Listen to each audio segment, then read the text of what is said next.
Pour ceux qui savent combattre ma belle et Augustin Kabuya, au lieu de la porte, il continue à bimaka na fenêtre. Ici, quand on kende, et Rosala, au Balobi, il y a 1 jour, 2 jours, 3 jours, au Lembanayo. Pas politicien à minute, Mounoko, silence, Bakomi, Bababa. Vous êtes des aventuriers. La diplomatie congolaise, tout ça, la partenariat en Russie. Pour Minduki, pour te défendre ma belle à Congo. Parce que toute diplomatie qu'on fera sans armes, c'est une musique sans instrument. Nous voulons seulement sauver l'IDPS parce que Massou a l'IDPS et autres. Donc l'IDPS ne marche pas totalement comme un parti présidentiel, M. Augustin Kabuya. Namonaki ke ekozala nango lisumu te parce que inauguration wana ezalaki oyo nakoloba activité politique te, eza activité oyo nakoloba socio-humanitaire mpona kosunga bakongole.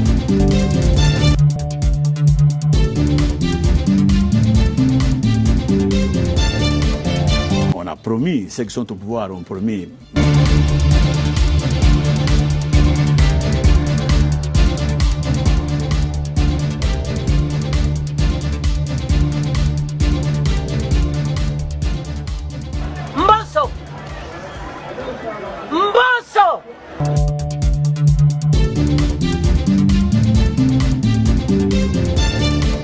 En ma qualité de gardien du temple de la démocratie, l'élève du Sphinx, Tshisekedi du Nouveau Testament, Seigneur de la rue et prophète politique que je suis, je vous ai invité pour faire au Babengi cette communication politique par rapport à l'enjeu de l'heure. Mais avant de commencer, comme j'avais eu à le dire dans les communiqués de presse, dans les communiqués pour vous inviter, que l'âme, le corps est touché, mais l'âme tshisekidiste n'est pas touchée. Le corps est touché, Nabukanaki, Nasalaki accident, c'est-à-dire accident na lokolo, ya moto na lokolo ya gauche, Nabukanaki 3 places, mais tellement la nation est dérangée, on est obligé, s'il vous plaît, soyez adulte, hein? Tellement la nation est dérangée, la sécurité, il faut signaler aux gens, batia ba téléphone na bango na vibraire. Ça risquera de me déconnecter. Tellement la nation congolaise est dérangée, je suis obligé de parler. Il y a problème dans le colo, mais dans mon côté. Donc c'est pour cela que je vous ai invité. Na sala farti na bukanaki na moto pour na bao bazalaki te en titre de récapitulation dans des rappels na lança qui appelle il y a SOS Lisungi tellement qu'il n'y avait pas de moyens na bandai kozwa ba soins indigènes au babenga ya bokoko. Il s'est fait que situation bandai ko évoluer te bakoka ko katanga lokolo na SOS na lansaki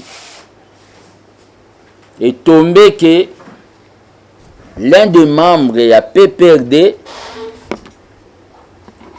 l'un des leaders de la jeunesse kabiliste, JKK Henri Magie, a monaki communiqué dans les réseaux sociaux.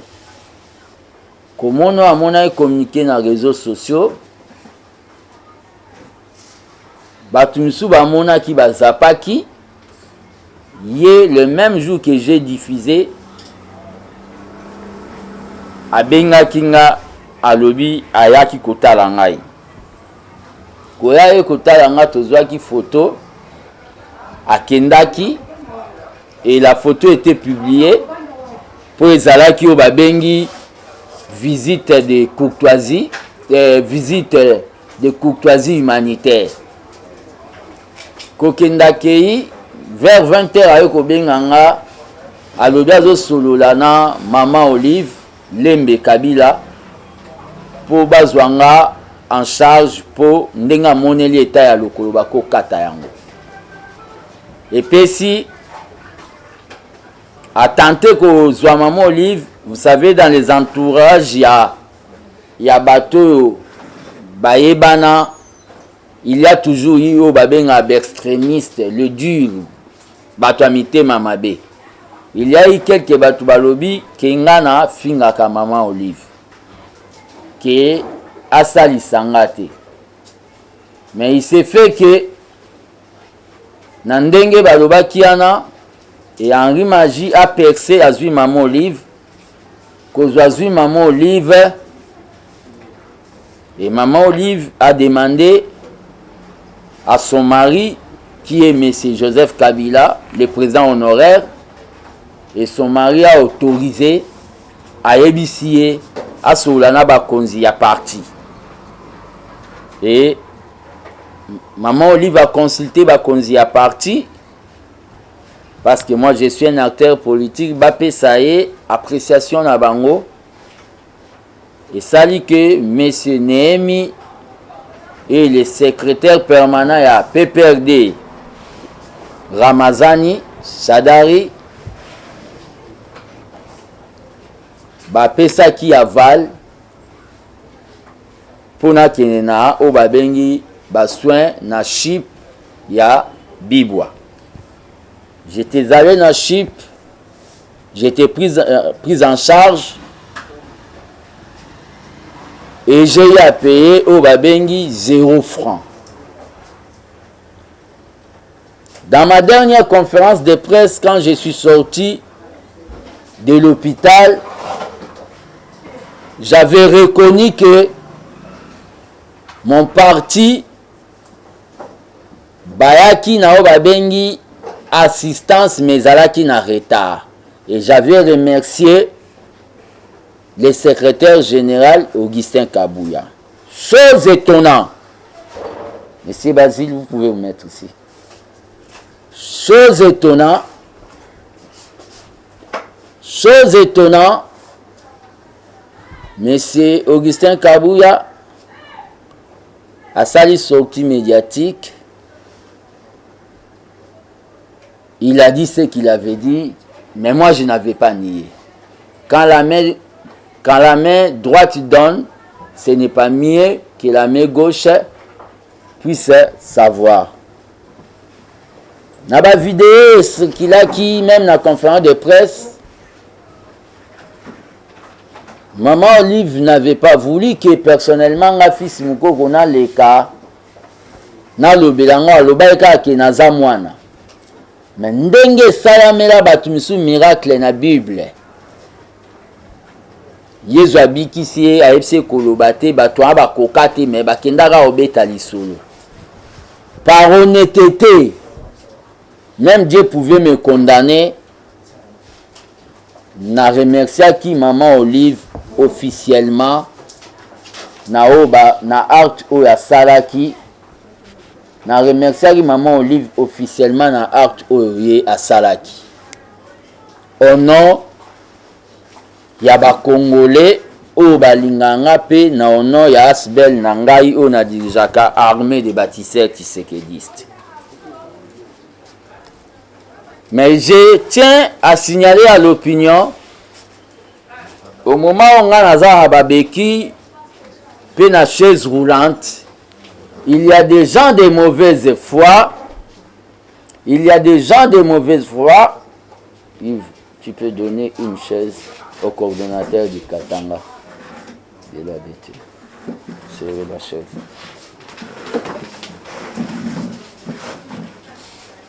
Je disais, au moment où on a babeki na bibende na kacha lokolo, il y a déjà des mauvaises foi. Peut-être au bas prochakangai, peut-être pays. D'ailleurs, Bazuyango font des commerces. C'est-à-dire, avec des numéros au babimisi, baokende ko senga batumbongo, numéro vraiment ya WhatsApp, bazi photo, tellement na linga les pères mingi, bache photo ya les pères, bazo senga batumbongo. C'est pour cela que je voulais attirer l'attention, il y a l'opinion ya bato baolandanga. Boyebara ke WhatsApp nanga ezalaka 085 084 65 55. Na bandeli 085 084 65 55 ou plus 243 plus 243 plus 243 85 084 65 55. WhatsApp wana etikala numéro normal na kanga yango.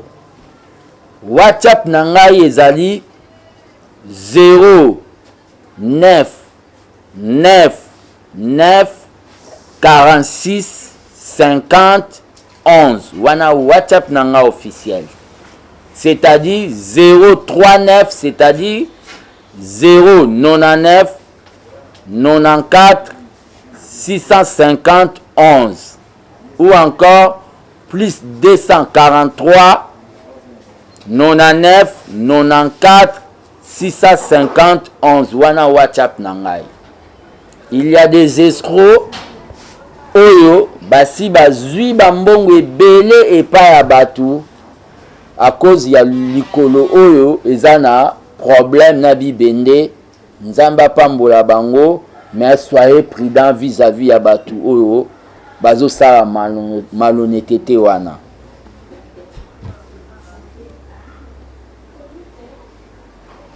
Nabimi hôpital, c'est tombé le 30 juin. Madame Olive a invité d'autres malades à l'hôpital. Comme moi aussi, je suis patient à CHIP,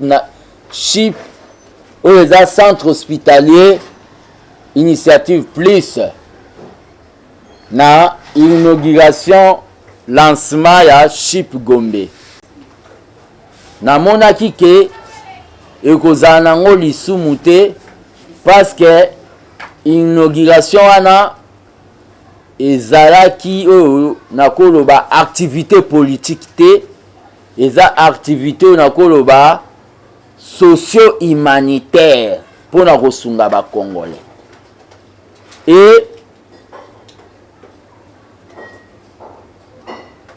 Et tombé pe na o babengi makanisi ya Lumumba, Patrice Emery Lumumba, que je rends hommage au Yasengaka indépendance totale. L'indépendance que Patrice Lumumba avait demandé est l'indépendance totale, c'est-à-dire politique, économique, sociale, sanitaire, même alimentaire. Ce que Maman Olive a fait, ils ont pour l'indépendance une pierre dans ce qu'on appelle l'indépendance sanitaire. Ils ont son mingi pour un pays qui se dit majeur. Au Azana il y a 62 ans. Que bakonzinango ceux qui ba beli bakendaka que se traité à l'étranger. Ils ont son mingi. J'étais allé dans cette activité représenter les peuples, les petits peuples, babola o bakufaka pour la bozangi, paracétamol ou novalgine.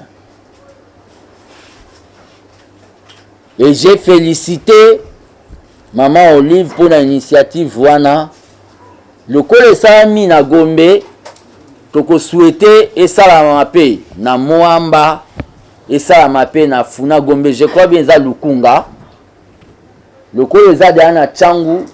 Toko souhaité et ça la mamoko na Moamba mais na quartier ba bengi vraiment banlieue net ba ki Saint Sukuna na bambanza lemba esalama pe na funa na bacoin oyo eza ya petit peuple. J'étais là-bas na inauguration wana ya Maman Olive. Je voulais signaler à l'opinion participation na ngai na activité wana n'est pas un pont ya adhésion na nga na PPRD. C'est-à-dire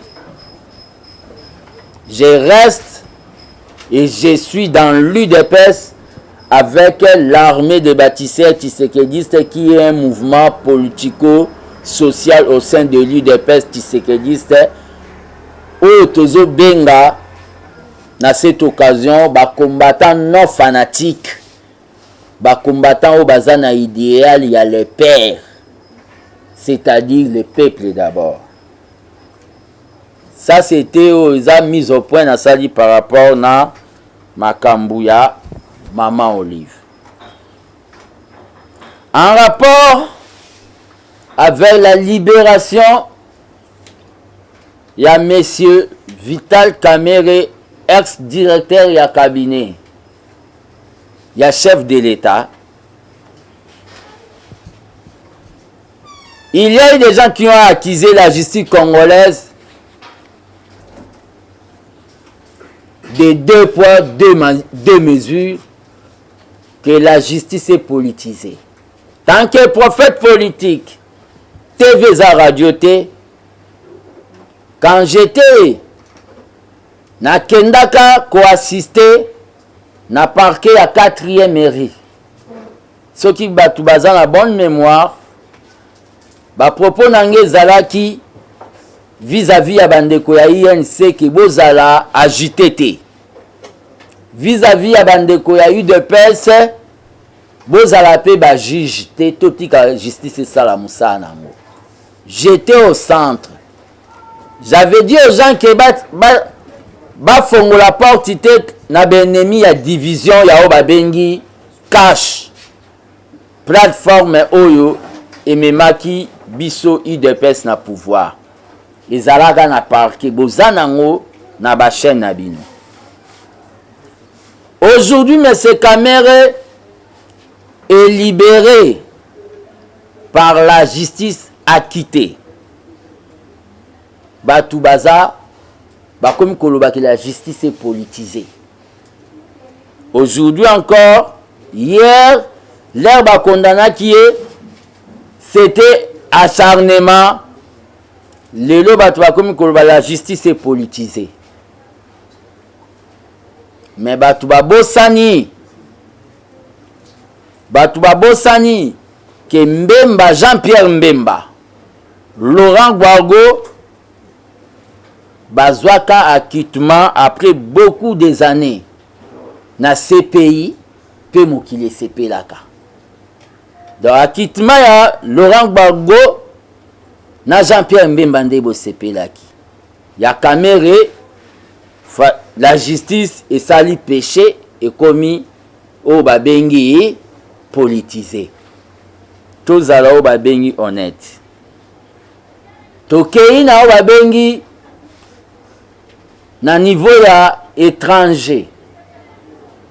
Acquittement ya Kevin Striland na États-Unis après 43 ans. Wana eza acquittement, mais ya Kamerhe ndeza politisé.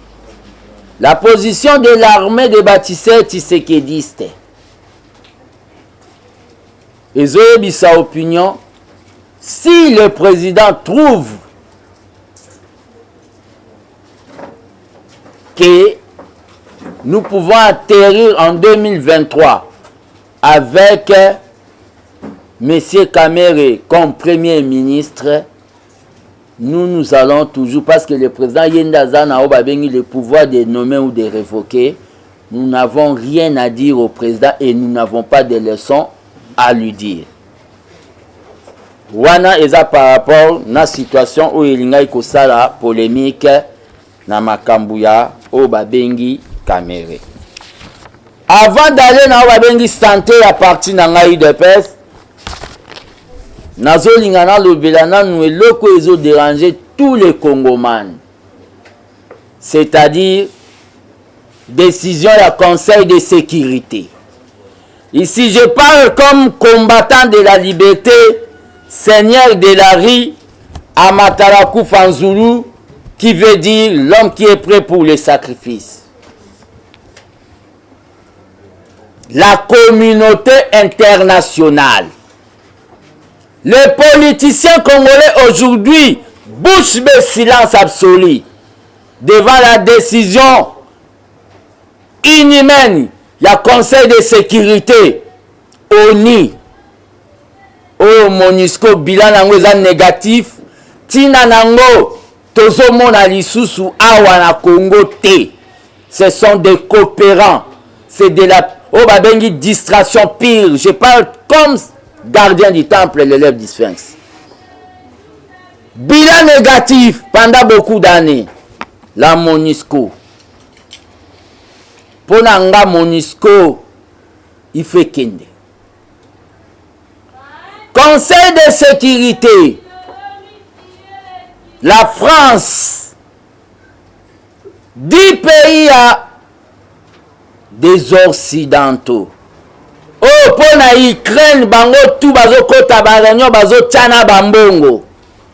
Pour Poutine, azolinga, asala, oh babengi, a récupéré intégralité du territoire. Il y a l'Union soviétique. Bangonde ba kataka Union soviétique. C'est ça la vérité. Ndenge banga ba balkaniser Est. Basa soki ba Tusiland na bango. Ndenge ba salaka na URSS. Poutine n'a pas tort. Cette communauté internationale pour l'Ukraine, oh bazwa qui est pour bâtir la base, va fragiliser URSS, la Russie.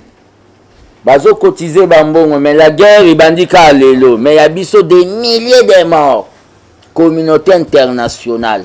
J'ai appelé aujourd'hui pour expliquer aux Congolais, na ba bengi langage facile. Koso baye coopération multi-internationale, mindele bandombe. Cette communauté internationale, oh Boma Lumumba, pour Lobaki, arrêtez de prier. Cette communauté internationale, oh Boma Mouzé, pour Lobaki Nawango, non, nous sommes un État indépendant. Cette communauté internationale, oh abandonna Mobutu, et précipité à la mort. Cette communauté internationale, en voyant que M.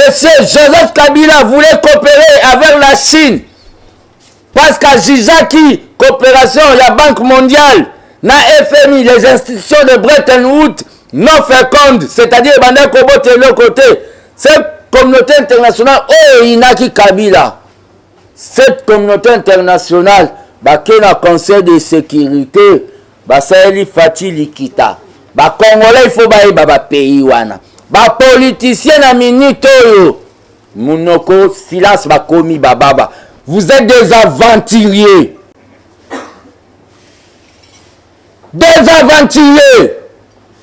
je vois un certain encore comme Mouzito est en train de dire de azotinda ba politine na kata ba radio oh mir. Quand on va construire la mire, beaucoup de Kolobasu, Soba, Bimisi, Mbongo, Ebele, des milliards. Mire Bako bombardant côté. Parce que na Simawan des ans, multi-internationaux. La guerre de l'Est, c'est la guerre la minérale. Il y a Coltan. Oh, il y a smartphone. Il y a tablette. 10 pays à Mindele. États-Unis, France, Angleterre, Émirats, Arabes Unis, Inde, Brésil, Nabino Bendien, Albanie, Irlande, 10 pays, nazo répété. États-Unis, France, Angleterre, Émirats Arabes Unis, Inde, Brésil, Albanie, Irlande. Bango balobi ke biso tokoki kosomba minduki te po to sauver ba vie ya bandeko na biso oyo baza na este oyo M23 ezoboma oyo Kagame azoboma ba pays wana. Je n'ai pas vu même au niveau de la diaspora une marche même au babeli ba sitting na niveau ya ba ambassade ya ba pays wana. C'est seulement Tshilombo. Comme si le Congo, c'était le problème de M. Félix et sa famille. Or que le Congo, c'est le problème de nous tous. Pas de nomination de Congolais. Au niveau de la diaspora, au moment de décision, et bima qu'il est 30. Félicitations à ma pays. Oh, bazui courage. Ghana, Gabon, Kenya, Chine, na Russie. Ezaba pays au balobi ke ba longola embargo poto koka kosomba minduki to bundisa guerre au ba imposer biso à travers mwana musala ya ba o ba bengi ba Samsung ba téléphone smartphone mwana musala ba o Kagame. Koltan na biso Rwanda Zozwango na pris à Makila. Koltan na biso Rwanda Zozwango na pris à Makila. Bazo kende ko kundango kuna na kati ya Rwanda na mabele. Après ba bimisi yango balobi bango ba exploitaka o ba bengi Koltan. Personnellement, quand j'ai suivi M. Kagame aujourd'hui dans une des radios étrangères, Koloba kege absence n'est na force sous-régionale ya est ana et ko déranger était à l'aise. Personnellement,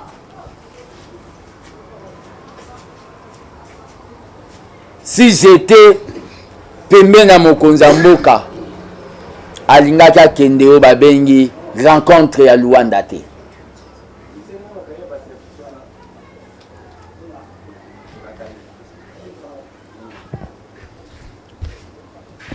Si j'étais Pemena Mokonzambo Ganga qui ne rencontre à Luanda. Je suis en train de dire au chef de l'État, tant que l'un de ses lieutenants, gardien du temple de la démocratie, une diplomatie sans armes, c'est de la musique sans instrument. Une diplomatie sans armes, c'est de la musique sans instrument. En politique,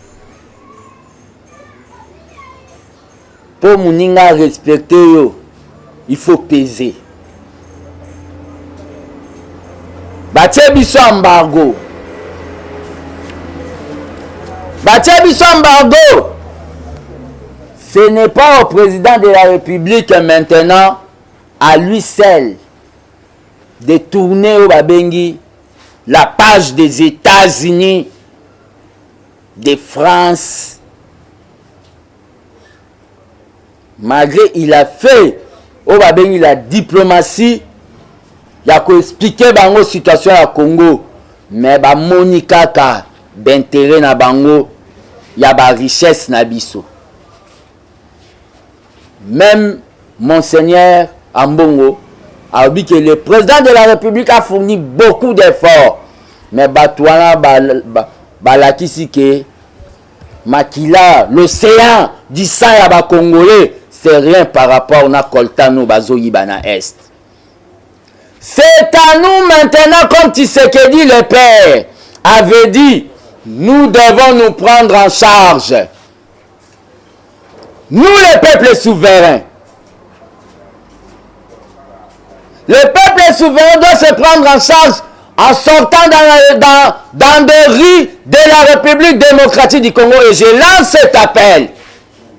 Je lance ce mot d'ordre. Naba Congolais, tout au Bagolandanga, place Bazali. Du nord, du sud, de l'Est, de l'Ouest et à l'Est. Manifester pour soutenir la coopération du Congo et la Russie. Manifester pour soutenir la coopération du Congo et la Chine. Les peuples doivent sortir, sortez dans des rues. C'est ça maintenant, phase la manifestation. Je lance l'appel à tous les leaders, des vrais nationalistes, des mouvements sociaux réels, non des ambassades des États-Unis et de France. De sortir dans des rues là où vous êtes pour demander soutenir la coopération avec la Russie. Les Maliens l'ont fait.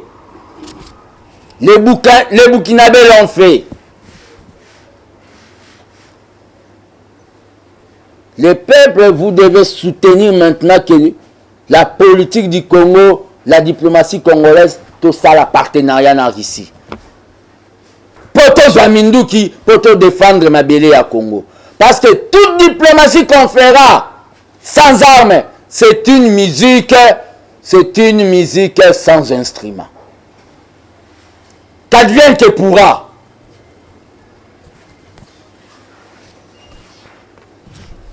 Pourquoi vous devez sortir dans la rue? Car, pourquoi vous devez sortir dans la rue? C'est parce que la rue, c'est la plus grande institution. Balabal et l'équipe même parlement, l'équipe Sénat. Balabal a échangé sa décision. Balabal et lobisa kengo a dondona lingala. Na époque où balinga ba tenter révision constitutionnelle.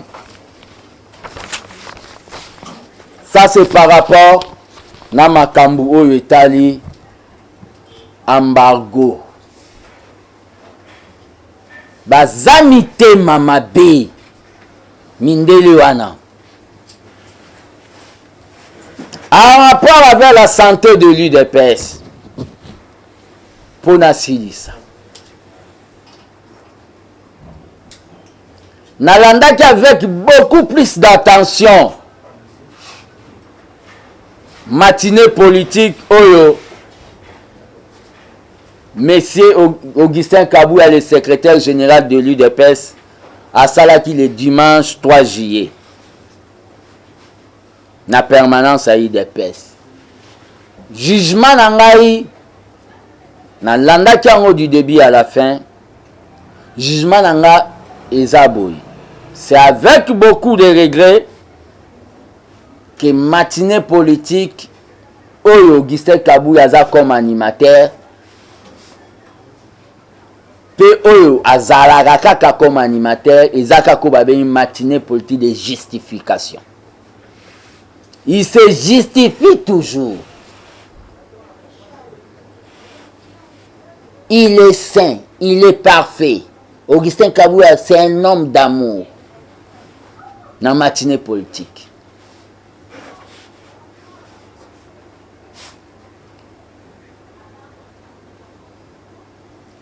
Bah, secrétaire général Nyonso, généraux Nyonso Baleka na IDPS basale lote.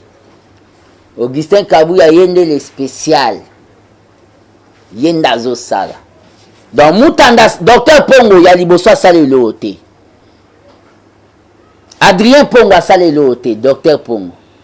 Alexis Moutanda sale lote. Rémi Massamba sale lote. Bruno Mavunga sale lote. Muntu oyo ye mo ami moni a soto bilan, ami sali bilan ki yende danger yenda sali Augustin Kabouya. Ok mutu ami sala kaemo bilan te. Atikande batu ba salele bilan mais Augustin Kabouya a mis ça la bilan devant ba fanatique nae na kati ya o ba bengi permanence quelques fanatiques ne aveuglés.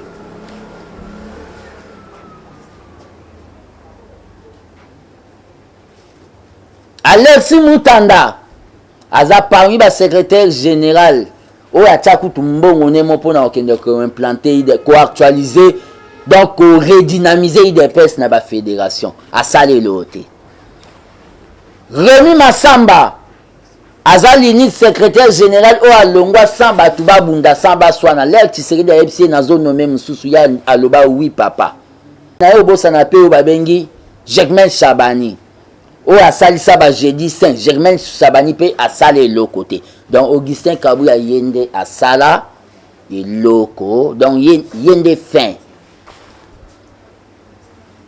muta se comporta ndengwana te. Nous devons nous asseoir. Un chef appelle les gens. Ozolo banazo dirige te yaka pesanga makanisi na yo oyo ozo kanisa poto bongisa parti. Augustin Kabuya osala ngote azo sala selon mutu na ye. Azo sala makambu misuso biso tolobela ye aye ko sala ngo en retard que il faut to se doter na ba imprimerie makambu donc non. Monsieur Augustin Kabuya, tu dois consulter les cadres de l'IDPS. Et je me demande aussi bino pe bomituna na matinée politique wana o Augustin Kabuya sala ka matinée monologue o eza lokola na Vatican Papa Gangi Alléluia. Ba fanatique ne bazongsi. Amen. Biso to yebi ba matinée politique. Oh to banda ko sala na le père. Et alors qui s'il vous plaît, les leaders maximum, j'ai une idée. Les kuneza lokola misa na Vatican.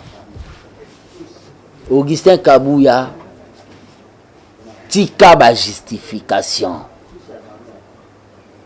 Benga Batu tozo kende na dernier virage to solo la comment nous pouvons redémarrer l'IDPS selon makanisi ya Batu nyonso musapi moko sokola ke longité.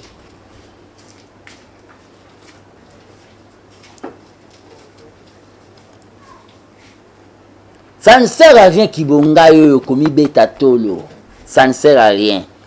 Aujourd'hui, la permanence de l'IDPS, Soko Keyo Kutango toujours fermé. Ce qui est à Yende Fongwami, comme ça, comme au Tambola na IDPS na katia saki na ye. Tout est centralisé. Est-ce que la matinée politique Augustin Kabuya salaka?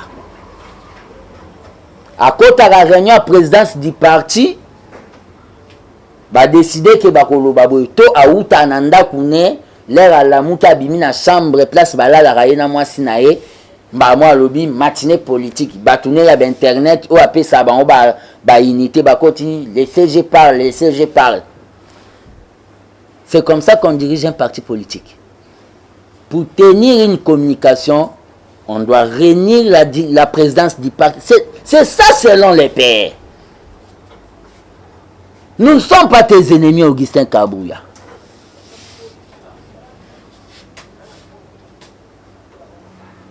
Nous voulons seulement sauver l'IDPS parce que Massou a l'IDPS et autres. Donc l'IDPS ne marche pas totalement comme un parti présidentiel, monsieur Augustin Kabuya. Les lobes combattants vont se plaindre pour votre information. Que monsieur Augustin Kabuya a yebisa na ba ministre nyonso ya IDPS. Mingi ya ba ministre ya IDPS. O yaza na pouvoir si bango. Même na ba lié na biso ke ba sunga ba combattante. Na ba cabinet atiane ti ba servi de renseignement na ye. So ba moni kaka combattant moi ko senga lisungi una ba bengue donc c'est tout un problème. Ministre azana problème. Na bino pe ba ministre. Mutu moko Augustin Kabuya ko changer se bino comportement na bino ya ko sunga ba combattant selon idéologie à les pères ou les solidarisme. Ba combattant lelo misusu ba ministre bazwaka na kotanga ba komola ba ministre bazwaka bango en charge mona pona ko futela bango ba loyer na idée que baza quand même ba jeune ba contribuer ki makasi nyonso ekatama soko zao ba bengi fanatique ya Augustin Kabuya te okozwa eloko te. Augustin Kabuya, pourquoi degré ya mutema oyo yo komi nango wana euti wapi?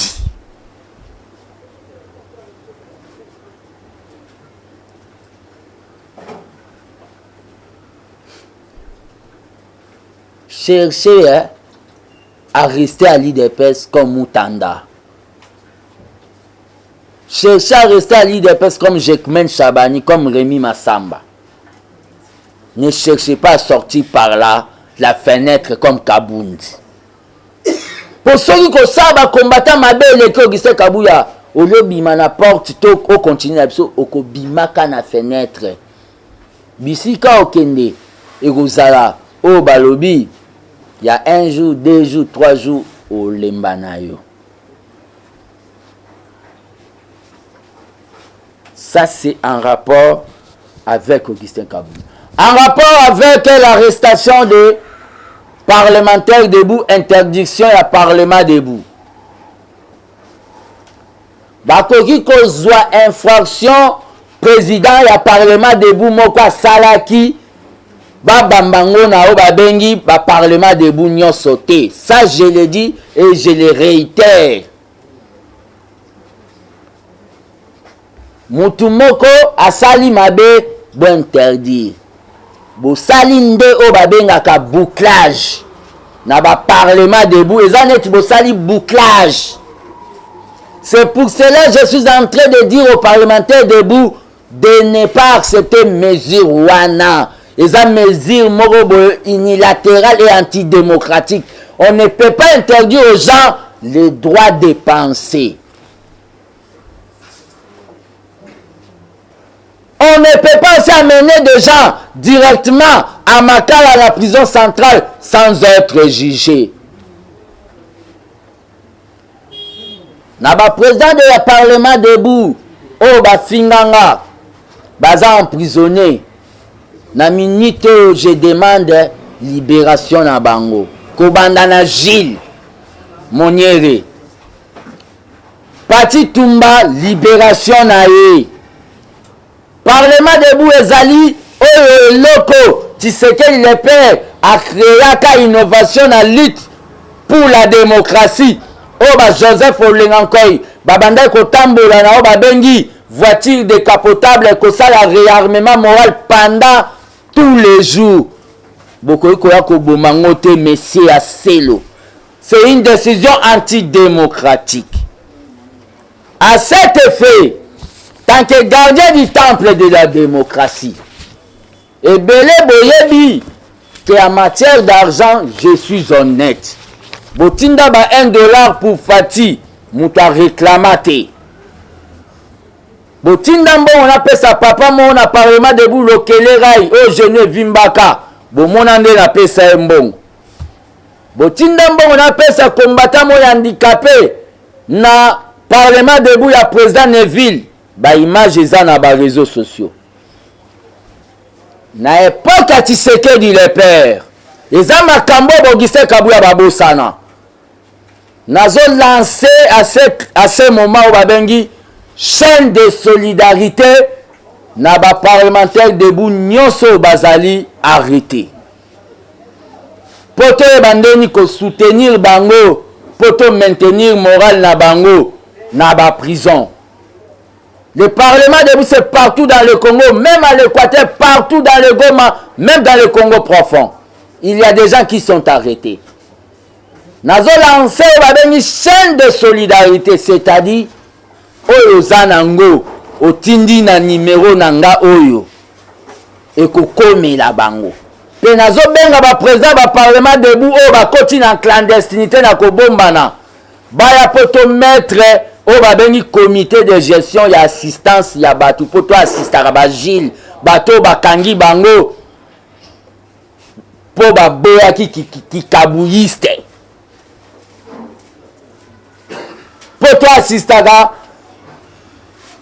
batu nyonso bakangi. Chaîne ya solidarité wana na numéro nanga 039 0999 46 50 11 wana eza Airtel Money ekokomela bango nabengi ba président parlement debout boya po gérer yango wana eza Airtel Money 0999 46 50 11 Orange Money eza 085 084 65 55 Orange Money eza 085 084 65 55 kotika bango na kaso bongo. Moi je me rappelle le 22 mai na entrée à Afdel Ekota le 17 mai. Le 22 mai quand nous avons dit non à Musée Kanga Abisso. Là j'étais trop jeune. Basali l'Arabiso chaîne ya solidarité. Depuis na kota la kaso avec mon vieux Raymond Kaungu que j'ai sali. Oazalaka secrétaire général, secrétaire national chargé à mouvement des jeunes. Politique des jeunes et le lieu, Zalaka mouvement des jeunes. A comment appeler secrétaire général adjoint.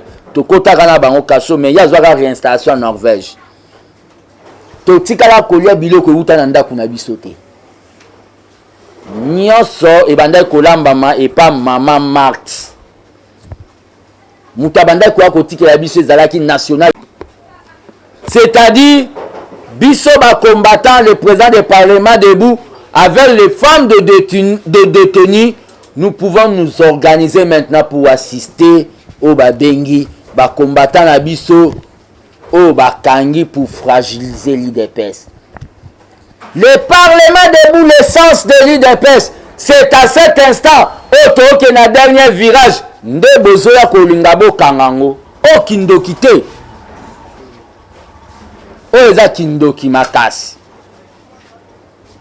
C'est pour cela que je vous avais appelé pour faire la communication. Maintenant, on connaît nos ennemis. La France, les États-Unis, ainsi de suite.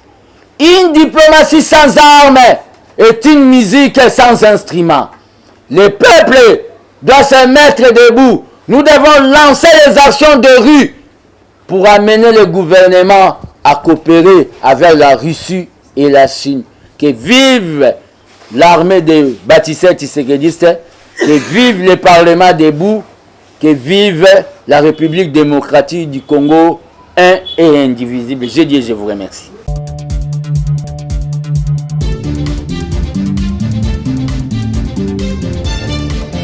On a promis, ceux qui sont au pouvoir ont promis.